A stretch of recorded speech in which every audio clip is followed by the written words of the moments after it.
તમને પણ એવું લાગતું હશે ને કે ઇડલી બનાવીએ તો બહુ જ ઝંઝટવાળું કામ છે, દાળ ચોખા પલાળવા અને આથો લાવવાનું, તો આજે આપણે ઇન્સ્ટન્ટ બનાવીને વઘારેલી ઇડલી બનાવીશું અને આ ઇડલી એટલી ઝટપટ બનીને તૈયાર થઈ જશે। તો અહીંયા મેં અગ્રવાલ 420 નો ઇન્સ્ટન્ટ ઇડલી પ્રીમિક્સ લીધું છે, જેમાં મિનિટોમાં ઇડલી બનીને તૈયાર થઈ જશે।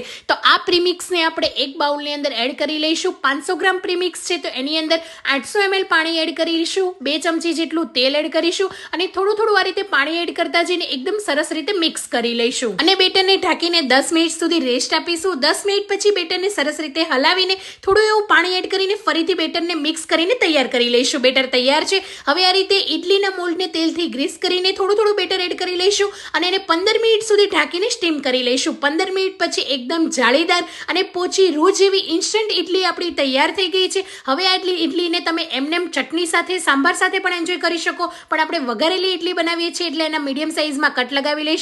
2 ચમચી તેલની અંદર રાઈ, હિંગ, સૂકું મરચાંને કટ કરીને એડ કરીશું, 1 ચમચી કટ કરેલું લસણ, લીલા મરચાંના ટુકડા, 1 ચમચી સફેદ તલ, મીઠા લીમડાના પાન એડ કરીને બધી વસ્તુને સરસ રીતે સાતળી લઈશું। એ પછી ઇડલીના મીડિયમ સાઇઝના કટ કરેલા પીસીસ એડ કરીશું, 1 ચમચી કાશ્મીરી મરચું, ગરમ મસાલો અને ચાટ મસાલો, લીલા સમારેલા ધાણા એડ કરીને મિક્સ કરી લઈશું। તો ઇન્સ્ટન્ટ બનીને વઘારેલી ઇડલી આપણી તૈયાર છે। અને હા, અગ્રવાલ 420 ની તમામ પ્રોડક્ટની તમે અલગ અલગ રેસીપી બનાવીને એન્જોય કરી શકો। Thank you for watching.